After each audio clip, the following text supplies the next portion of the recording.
Once upon a time, there was a little blue-eyed, curly-haired girl who learned that when she achieved, everyone clapped. From learning to walk to ride a bike, to bringing home stars on spelling tests and then A's on report cards, the more she grew, the more she achieved.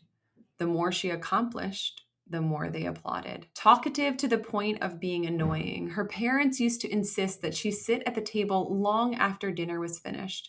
Not because she was in trouble, but because as a preschool aged kiddo, she had so much to say that she talked her way through dinner without taking a single bite. Everyone else would leave and go to the living room to watch the 6 o'clock news, and plate still full, at the table she would remain. She would go on to make money with that ceaseless mouth of hers and a need to tell stories that compelled, entertained, and educated. But we will get to how her blabbermouth made her an almost billionaire in a bit. Fast forward to high school and AP classes with a proclivity for science and math that led her to a discussion with her mom. "What do you want to be when you grow up, kiddo?" her mom asked. A physician assistant, now physician associate, was the answer she landed on. A life of service, working in healthcare, communicating with others, using science to help them heal and feel better. Off she went to undergraduate and PA school, never knowing the threat that loomed large in the shadows of a career in medicine.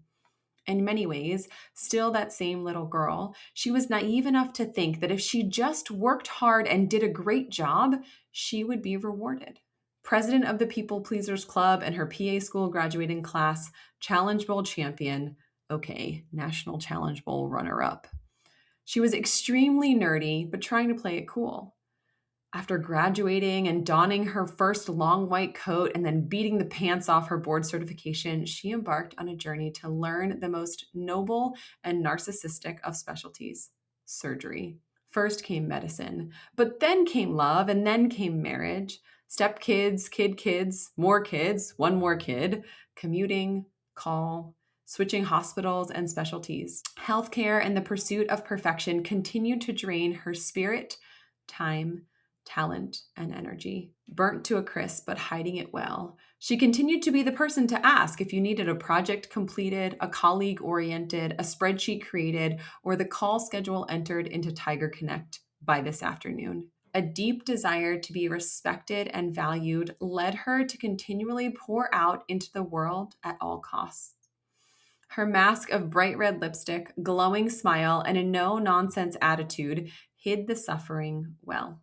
Until it didn't. Recurrent pneumonia, profound tachycardia, antibody-negative Graves' disease with an undetectable TSH, insomnia, inattention, deep and profound exhaustion, feeling both wired and tired each and every day. Her health, her wellness, her humanity, and her relationships suffered.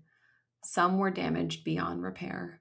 One morning, another blue-eyed little girl, this one with straight hair and purple fuzzy fleece footy pajamas, sprinkled with wide-eyed owls, wiping the sleep from her eyes, talkative to the point of being annoying, called her mother stupid. At that moment, her mom, that little curly-haired girl, now grown, realized that her daughter was right.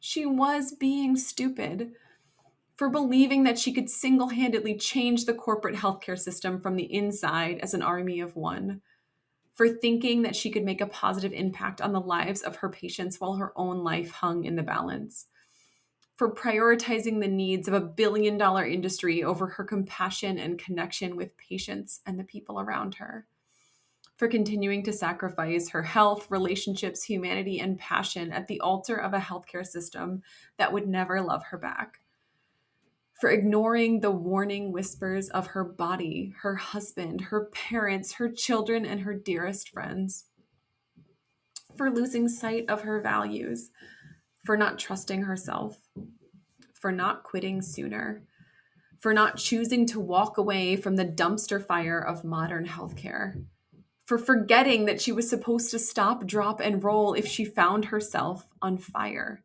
She stopped. She dropped the belief that suffering was synonymous with service, and she rolled away from the narrative that her worth was measured in RVUs and how many times she said yes, and she quit.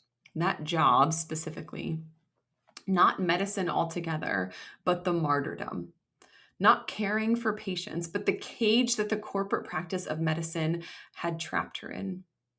She stepped away from the full-time hospital grind and into the terrifying, exhilarating unknown of entrepreneurship. She dusted off that ceaseless mouth of her that often got herself in trouble at those hospital meetings, plugged in a podcast microphone, and started telling the truth about burnout, boundaries, money, about the lies that high-achieving clinicians are told from an early age and throughout their career.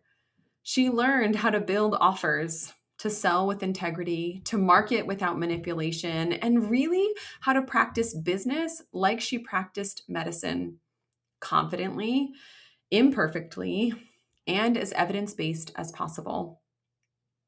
Today, she practices clinically 2 to 3 days per week, electively, joyfully, and intentionally.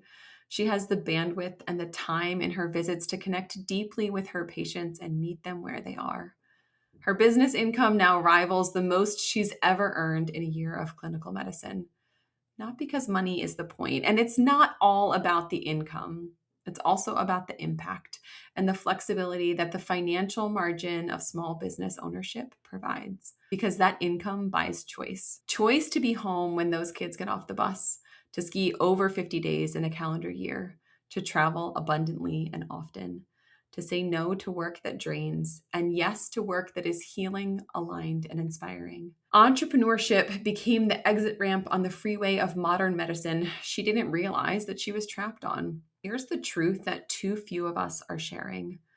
The traditional path, where you're beholden to a system that will use and abuse and leave you as a shell of your former self, it's not the only way. It's simply the only story that you were told. Every clinician who builds something outside the confines of corporate healthcare, every provider who chooses to serve the world on their terms, is rebelling in the most compassionate and constructive way possible. This is the beginning of our entrepreneurship series, where I will be telling you a new story of humans who use their healthcare experience, their incredible clinical acumen, and their time and talents to make a positive impact outside the bounds of corporate medicine. That little curly-haired girl, she's all grown up. She's putting on her brightest lipstick.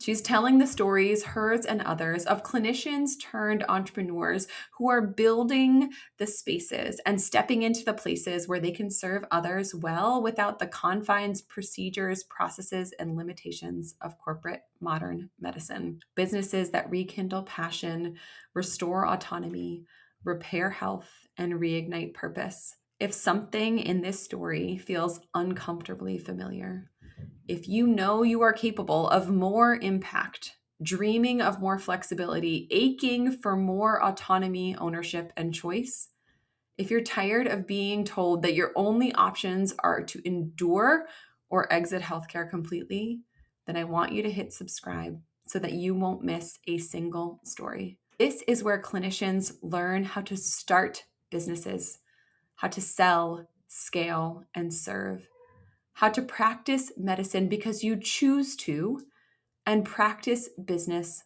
well. You were never meant to be consumed by the system. You were meant to create, and we are just getting started. Thank you so much for being here.